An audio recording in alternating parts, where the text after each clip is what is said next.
বড় লোকেরা হজে চলে যায়, গরিবে যারা কেঁদে বুক বাসায়। ঠিক না? বড় লোকেরা হজে চলে যায়, গরিবে যারা কেঁদে বুক বাসায়। গরিব হয়েছি তাতে দুঃখ নাই, যদি দয়াল নবীর দিদার পেয়ে যাই। আল্লাহুম্মা আমিন বলেন।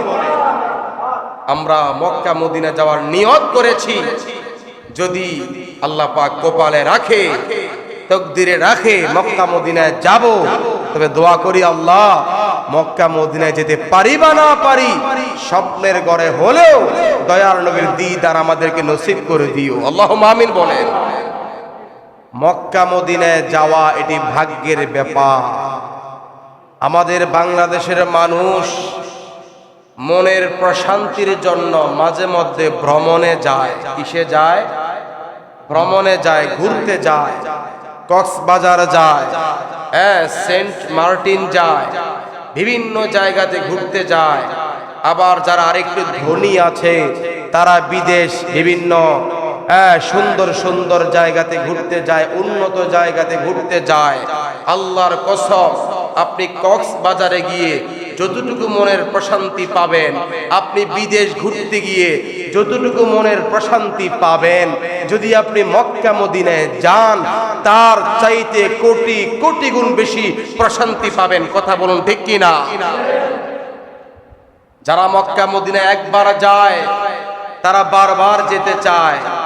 বলি, ও আমার বাবা, ও আমার চাচা, ও আমার ভাই, একবার তো গিয়েছেন, আবার যেতে চান কেন? বলে, হুজুর মক্কা মদিনা এমন একটি জায়গা, যেই জায়গার মধ্যে একবার গেলে বারবার যেতে মন চায়। আল্লাহু আকবার বলে। আমার ভাইয়েরা, যাদের খুশনসিব, ভাগ্য ভালো, কেবলমাত্র তারাই মক্কা মদিনায় যেতে চায়। কথা বলুন ঠিক কিনা? সামর্থ্য থাকার পরে মক্কা মদিনায় তারাই যেতে চায়। যাদের খুশনসিব, কপালটা ভালো, আর সামর্থ্য থাকার পরে কেবলমাত্র তারাই যেতে চায় না যাদের কপালটা মন্দ, কপাল পড়া। কথা বলুন ঠিক কিনা? আরে মক্কা মদিনায় তো সবাই যেতে চায়। ধনী যারা তারা যেমন যেতে চায়, আবার কিছু কিছু যেতে চায় না, কিন্তু গরিবরাও তো যেতে চায়। কথা বলেন ঠিক কিনা? আমার প্রিয় ভাইয়েরা, আমার বন্ধুরা, আল্লাহ রাব্বুল আলামিন হজ সম্পর্কে কোরআনুল কারীমের সূরা আলী ইমরানের ৯৭ নম্বর আয়াতের মধ্যে খুব সুন্দর করে ইরশাদ করেছেন। আল্লাহ তাআলা বলেন, ওয়ালিল্লাহি আলান নাসি হিজ্জুল বাইতি মান ইসতাতা ইলাইহি সাবিলা। বাবারা, জবান খুলে বলেন তো এই ঘোষণা কার? আল্লাহ পাকের ঘোষণা। আল্লাহ রাব্বুল আলামিন বলেন, আর মানুষের মাঝে প্রত্যেক সামর্থ্যবান ব্যক্তির উপর আল্লাহ পাকের সন্তুষ্টির উদ্দেশ্যে ওই ঘরের হজ পালন করা ফরজ। মানুষের মধ্যে সামর্থ্যবান যারা, ধনী যারা, তাদের উপর ওই মক্কা শরীফ, কাবা শরীফে যাওয়া, হজ পালন করা জীবনে একবার ফরজ। সুবহানাল্লাহ বলেন। এখানে আল্লাহ তাআলা বলেছেন সামর্থ্যবান যারা তাদের উপর ফরজ, তাদের উপরে ফরজ। এখন আমরা জানব মুসলমানদের মধ্যে সামর্থ্যবান কারা, কাদের উপর হজ পালন করা ফরজ, এটা আমরা জেনে নিব। মনে রাখবেন, একজন মানুষের নিজের এবং পরিবারের ভরণ পোষণের খরচ রেখে ঋণ পরিশোধ করে মক্কা মদিনায় যাওয়া এবং আসার মতো টাকা এবং সেখানে গিয়ে খরচ করার মতো পর্যাপ্ত পরিমাণ টাকা যার কাছে আছে, তার জন্য হজ করা ফরজ। সুবহানাল্লাহ বলেন। কথা বুঝতেছেন আপনারা? নিজের এবং পরিবারের ভরণ পোষণ এর টাকা রেখে ঋণ থাকলে ঋণ পরিশোধ করে মক্কা মদিনায় যাওয়ার এবং আসার মতো টাকা থাকলে সেখানে গিয়ে খরচ করার মতো পর্যাপ্ত পরিমাণ টাকা থাকলে এরকম ব্যক্তির উপর হজ পালন করা ফরজ। একটু মহাব্বতে বলুন সুবহান। এখন আমাদের দেশের মধ্যে লক্ষ লক্ষ লোক আছে, মুসলমান আছে, এরা চাইলে প্রতি বছর হজে যেতে পারে, নিজের এবং পরিবারের ভরণ পোষণের খরচ রেখে ঋণ পরিশোধ করে মক্কা মদিনায় একবার নয় বছর কয়েকবার যেতে পারবে, এমন ধনী লোক আছে না নাই? আমার ভাইয়েরা, যারা ধনী হয়েছে আল্লাহ তাদেরকে হজ পালন করার তৌফিক দান করুন। আর আমরা যারা গরিব অসহায় আছি, আমরা দোয়া করি, আর ওগো আল্লাহ, ওগো আমাদের প্রভু, ওগো আমাদের প্রতিপালক, আপনি চাইলে তো অসম্ভব বলতে কিছু নাই। আল্লাহ গো, আমরা যারা এখনো যেতে পারি নাই, তুমি আমাদেরকে বারবার মক্কা মদিনা যাওয়ার তৌফিক দান করেন। আমার প্রিয় ভাইয়েরা, যারা মক্কা মদিনায় যায়, যারা হজ করে, তাদের কেমন ভাগ্য শোনেন। হাদিস শরীফ থেকে শোনেন। এই হাদিস শরীফটি বুখারী শরীফের প্রথম খণ্ডের 167 নম্বর পৃষ্ঠার হাদিস।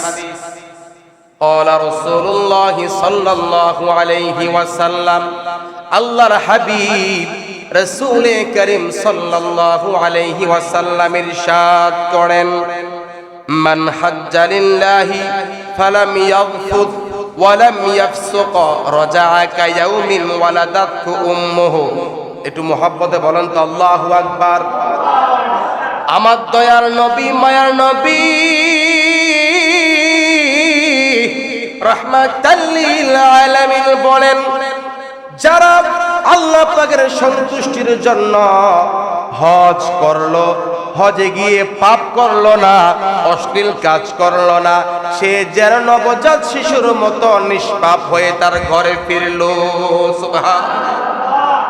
আমার প্রিয় ভাইয়েরা, এজন্য হজ করা লাগবে পাপ মুক্ত ভাবে। হজে গিয়ে পাপ করা যাবে না, গুনাহের কাজ করা যাবে না। আমার প্রিয় ভাইয়েরা, ও বন্ধুরা, আমার মুরব্বী বাবারা, আমাদের সমাজের মধ্যে এমন কিছু মুসলমান আছে সামর্থ্য থাকার পরেও হজ করে না, আছে না নাই? আমার নবীজি বলেন, উম্মতের দরদি নবী বলেন, যে ব্যক্তি সামর্থ্যবান হওয়ার পরেও মক্কায় গেল না, মদিনায় গেল না, হজ করল না, সে কি ইহুদি হয়ে মারা যায় নাকি নাসারা হয়ে মারা যায়, আমি নবীর দেখার কোনো প্রয়োজন নেই। নাউজুবিল্লাহ। আমার ভাইয়েরা, আমার বন্ধুরা, যারা সামর্থ্যবান হওয়ার পরেও মক্কায় যায় না, মদিনায় যায় না, হজ করে না, আমার নবী তাদের প্রতি এত অসন্তুষ্ট, এত নারাজ। আমার নবী বলে, সে ইহুদি হয়ে মারা যাক, নাসারা হয়ে মারা যাক, আমি নবীর কিছু আসে যায় না। আমার নবী তার প্রতি কত নারাজ। আমার ভাইয়েরা, এজন্য চিন্তা করেন, যেই নবী সারা জীবন হায়াতে জিন্দিগিতে উম্মতের জন্য কেঁদেছেন, এখনো রওজা পাকে উম্মতের জন্য কাঁদেন, কঠিন কিয়ামতের মাঠে সেজদায় পড়ে উম্মতের জন্য কাঁদবেন, ওই নবী বলছে, যারা সামর্থ্যবান হওয়ার পরেও হজ আদায় করলো না, এরা ইহুদি হয়ে মারা যাক, নাসারা হয়ে মারা যাক, আমি নবীর কিছু আসে যায় না। এটা কি সহজ কোনো কথা? এজন্য সামর্থ্যবান যারা, সাবধান হয়ে যান, দুনিয়ার লোভ বাদ দিয়ে দেন, যদি সম্ভব হয় মক্কা মদিনায় যান, মনের প্রশান্তি পাবেন, গুনাহ মাফ হয়ে যাবে। জোরে বলুন সুবহানাল্লাহ। আমার প্রিয় ভাইয়েরা, এরপরে আমার নবী হজ পালনকারীদেরকে আরো বড় সুসংবাদ দিয়েছে। মারহাবা বলেন। কি সুসংবাদ? আমার মদিনার নবী রাহমাতাল লিল আলামিন বলেন, এই হাদিস শরীফ কানা বাইহাকি শরীফের হাদিস।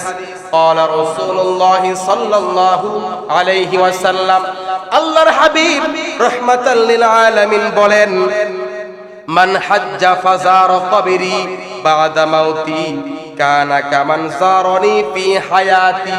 যে ব্যক্তি আমার ইন্তিকালের পর মক্কায় হজ পালন করে আমার রওজা জিয়ারত করবে, সে যেন আমি নবীর জিন্দা অবস্থায় আমার সাথে সাক্ষাৎ করলো। সুবহানাল্লাহ।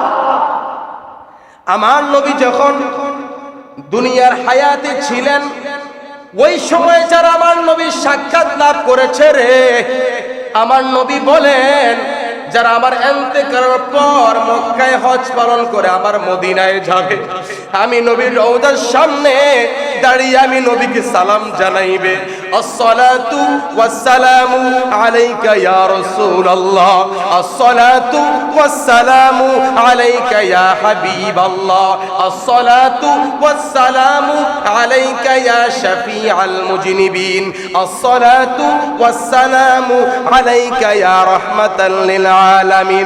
আমার নবী বলেন যে ব্যক্তি হজ পালন করে, আমার হজ শেষ করে, হজ পালন শেষ করে আমার রওজার মধ্যে আসবে, আমার রওজা জিয়ারত করবে গো, সে যেন আমি নবীর জীবিত অবস্থায় আমার সাথে সাক্ষাৎ করলো। সুবহানাল্লাহ।